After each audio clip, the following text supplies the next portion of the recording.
Assalamualaikum warahmatullahi wabarakatuh. Perkenalkan, nama saya Oki Hairikmah dari Ekonomi Syariah kelas A. Yang terhormat Bapak Dr. Abdul Aziz MAG selaku dosen pengampu mata kuliah metode penelitian kuantitatif. Pada kesempatan kali ini saya akan mempresentasikan hasil penelitian saya yang berjudul Determinasi terhadap kinerja ekspor UKM batik di Kabupaten Cirebon.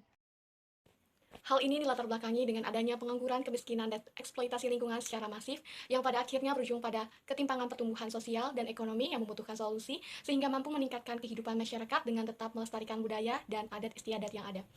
Lalu yang kedua ada ekonomi kreatif adalah ide ekonomi yang mengoptimalkan daya saing dan salah satunya dengan adanya batik. Batik pula merupakan salah satu komoditas unggulan yang ada di Kabupaten Cirebon.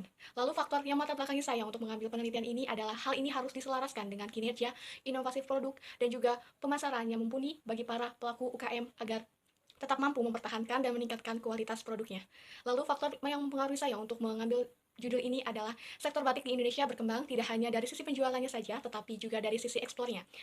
Hal ini menunjukkan bahwa UKM dapat memberikan dampak yang cukup besar pada pengurangan kemiskinan yang ada di Indonesia. Lalu dari latar belakang tadi saya mengambil identifikasi masalah yaitu usaha kecil menengah atau UKM. Industri batik mempunyai peranan penting dan merupakan salah satu penyumbang terbesar perekonomian daerah ataupun nasional. UKM di Kabupaten Cirebon juga sering dikaitkan dengan masalah-masalah ekonomi. Permasalahan yang dihadapi UKM batik diantaranya dalam hal produksi, SDM, dan pemasarannya. Maka dari itu diperlukan sumber daya manusia, produksi, dan juga pemasaran yang mumpuni untuk dapat mengembangkan produk UKM tersebut. Dari identifikasi masalah tadi, saya mengambil rumusan masalah yang pertama, apakah terdapat pengaruh tenaga kerja terhadap kinerja ekspor pada UKM batik di Kabupaten Cirebon? Lalu yang kedua, apakah terdapat pengaruh inovasi produk terhadap kinerja ekspor pada UKM batik di Kabupaten Cirebon? Lalu yang ketiga, apakah terdapat pengaruh jejaring pemasaran terhadap kinerja pada UKM batik di Kabupaten Cirebon? Dan yang keempat adalah, apakah terdapat pengaruh tenaga kerja, inovasi produk, dan jejaring pemasaran terhadap kinerja ekspor pada UKM batik di Kabupaten Cirebon? Lalu yang kedua ada kajian teori. Di sini saya memaparkan mengenai tenaga kerja, inovasi produk, pemasaran, dan juga kinerja ekspor. Yang pertama, tenaga kerja. Tenaga kerja didefinisikan sebagai warga penduduk yang bekerja dengan rentan usia 15-64 atau jumlah penduduk di suatu wilayah yang dapat menciptakan produk dan jasa ketika ada persyaratan untuk memiliki lapangan kerja dan jika mereka menginginkannya. Untuk terlibat dalam kegiatan dan baik itu di dalam maupun di luar hubungan profesional untuk memenuhi kebutuhan masyarakat. Lalu ada kinerja ekspor. Kinerja ekspor adalah sebagai sejauh mana tujuan perusahaan sehubungan dengan mengekspor produk ke pasar luar negeri dicapai melalui perencanaan dan pelaksanaan strategi pemasaran ekspor.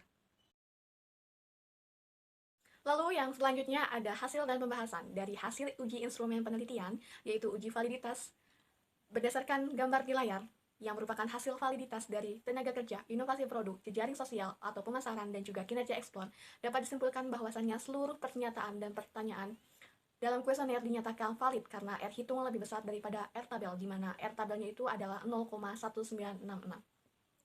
Lalu yang berikutnya ada uji instrumen penelitian reliabilitas, di mana nilai Cronbach alpha dinyatakan lebih besar daripada 0,6, yaitu dengan rincian tenaga kerja Cronbach alpha-nya sebesar 0,701, lalu inovasi produk Cronbach alpha 0,737, jejaring pemasaran Cronbach alpha 0,700, lalu kinerja ekspor Cronbach alpha-nya 0,703, maka dinyatakan seluruh variabel reliable.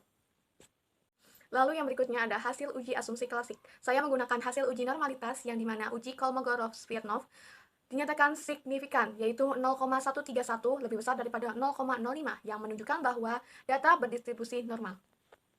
Lalu yang berikutnya ada hasil uji linearitas, di mana hasil uji linearitas X1 dengan Y memiliki nilai signifikansi sebesar 0,205, yang menunjukkan bahwa nilai variabel tersebut lebih besar daripada 0,05. Maka hasil menunjukkan bahwa X1 memiliki distribusi linear terhadap variabel Y. Atau dapat dinyatakan bahwa tenaga kerja memiliki distribusi linear terhadap kinerja ekspor batik di Kabupaten Cirebon.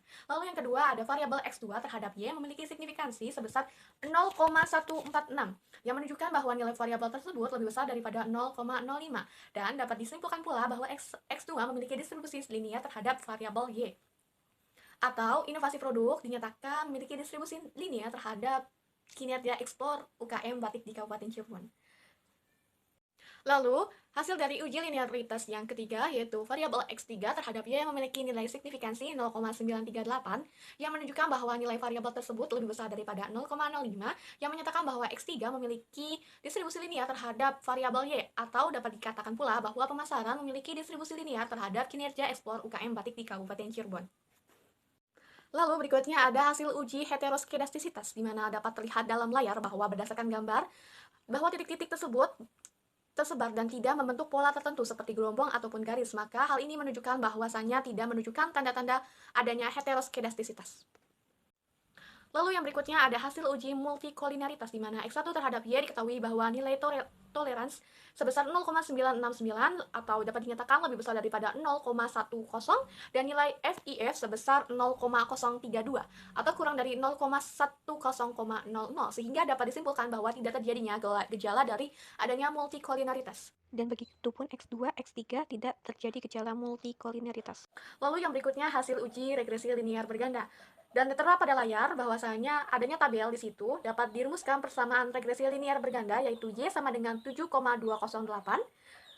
ditambah 0,351 X1 ditambah 0,346 X2 plus 0,213 X3 dan L.